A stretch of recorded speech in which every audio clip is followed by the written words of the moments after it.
Bharatiya Janata party की स्थिति उतनी अच्छी अभी भी छत्तीसगढ़ में होती हुई नजर नहीं आ रही है और आरोप पत्र का जो पूरा प्रोग्राम हुआ था अमित शाह की अगुवाई में, उसमें भी क्राउड का नहीं आना, फिर परिवर्तन यात्रा में सेंट्रल लीडरशिप के बिना परिवर्तन यात्रा की शुरुआत करना और कल जो शंखनाद रैली होने वाली थी प्राइम मिनिस्टर नरेंद्र मोदी की, वो भी अपने स्केड्यूल टाइम से थोड़ी सी लेट शुरू हुई खराब मौसम की वजह से। लेकिन आज हम इसी चीज का विश्लेषण करेंगे कि किस तरह प्राइम मिनिस्टर नरेंद्र मोदी एक सेविंग फैक्टर है यहां पर छत्तीसगढ़ भारतीय जनता पार्टी के लिए।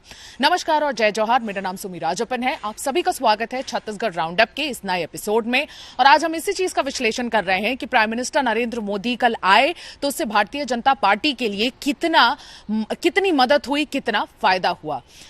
अगर हम शुरुआत से बात करें तो जैसा कि मैंने कहा, आरोप पत्र में जिसकी अगुवाई खुद स्वयं union home minister Amit Shah कर रहे थे और उसे एक जन रैली ना बनाकर उसे एक इंडोर स्टेडियम या एक इंडोर एक सेटअप में लॉन्च करना भारतीय जनता पार्टी के लिए उतना फायदेमंद नहीं रहा। इनफैक्ट ऐसा सिर्फ मेरा मानना नहीं, ऐसा वरिष्ठ पत्रकार संजीव गुप्ता का भी मानना है। उनका यह भी कहना है कि 2018 में जब इलेक्शंस हुए थे तो छत्तीसगढ़, मध्य प्रदेश, राजस्थान, इन सभी मेन स्टेट्स में, सेंट्रल स्टेट्स में बीजेपी की सरकार काफी कमजोर रही। मध्य प्रदेश में उतनी कमजोर नहीं थी और राजस्थान में आज भी भारतीय जनता पार्टी उतनी कमजोर नहीं है। लेकिन अगर छत्तीसगढ़ की बात करें तो छत्तीसगढ़ में बेहद कमजोर स्थिति हो गई थी और बहुत ज्यादा सीटों से केवल 15 सीटों पर सिमट गई थी भारतीय जनता पार्टी। तो इसलिए इस बार पूरी जी जान झोंकने की कोशिश कर रहा है सेंट्रल भारतीय जनता पार्टी की लीडरशिप और इसलिए बार बार उनकी अगुवाई में यहाँ पे यात्राएं हो रही हैं, बार बार उनकी अगुवाई में यहाँ पे प्रोग्राम्स हो रहे हैं जिससे कार्यकर्ता एक्टिव हो जाएं। लेकिन कहीं ना कहीं पिछले दो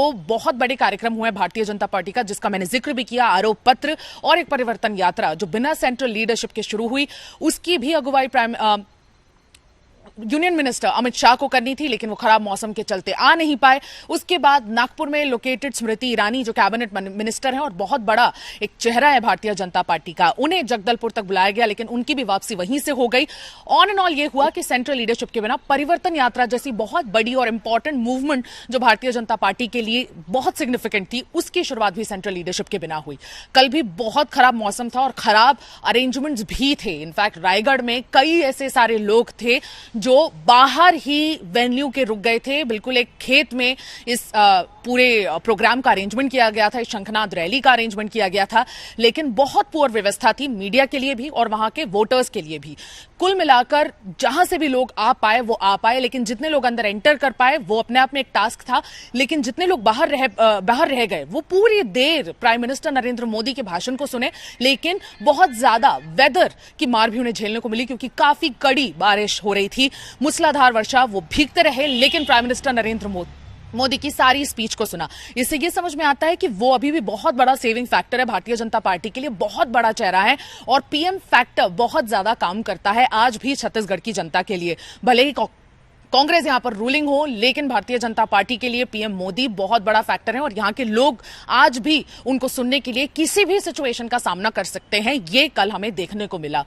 वरिष्ठ पत्रकार सुदीप श्रीवास्तव का ये कहना है कि कहीं ना कहीं जो सेंट्रल लीडरशिप है उनको भी ये महसूस हो चुका है कि यहां पे जो लीडरशिप की जरूरत है वो उनको नहीं मिल पा रही है। इसकी वजह से बार बार सेंट्रल लीडरशिप को हर एक बड़े मूवमेंट के लिए यहां पे आना पड़ रहा है, भले वो परिवर्तन यात्रा हो, आरोप पत्र हो या ऐसे शंखनाद रैली हो। और इसलिए परिवर्तन यात्रा की अगर बात करें तो उसका भी जो समापन हो रहा है वो बिलासपुर में हो रहा है, एक मैदानी क्षेत्र है, लेकिन वो यहाँ की बीजेपी प्रेसिडेंट अरुण साव का क्षेत्र है, वहां पर किया जा रहा है और रायपुर में नहीं किया जा रहा है। यह अपने आप में एक इंडिकेशन है कि जो सेंट्रल लीडरशिप है, वो जो एग्जिस्टिंग जो लीडरशिप जो भारतीय जनता पार्टी मान रही है, डॉक्टर रमन सिंह के नेतृत्व में भी चीजों को होते हुए देख रही है, उन पे कहीं ना कहीं उतना ज्यादा भार नहीं देना ये सेंट्रल लीडरशिप की एक बहुत बड़ा संकेत है बिलासपुर में परिवर्तन रैली को समापन करने का और ना कि रायपुर में। रायपुर के सेंट्रल जो लीडरशिप है वो उससे दूर जाता हुआ नजर आ रहा है काफी सिचुएशन यहां पर, और ये बहुत बड़ा एक संकेत भी भारतीय जनता पार्टी देने की कोशिश कर रही है कि अरुण साव एक बहुत बड़ा फैक्टर रहेंगे। डॉक्टर रमन सिंह के नेतृत्व में भी होगा, लेकिन अरुण साव भी एक नो कॉम्प्रोमाइज फैक्टर बीजेपी के लिए रहेंगे। इस पूरी सिचुएशन में अगर देखें तो प्राइम मिनिस्टर नरेंद्र मोदी एक बहुत बड़ा इंपॉर्टेंट चेहरा आज भी है, न सिर्फ 2023 छत्तीसगढ़ इलेक्शंस के लिए बट 2024 लोकसभा आने वाले इलेक्शंस के लिए भी। मैं सुमी राजप्पन वीडियो जर्नलिस्ट राघवेंद्र पांडे के साथ आज विदा लेती हूं। बने रहिए तब तक छत्तीसगढ़ तक पर।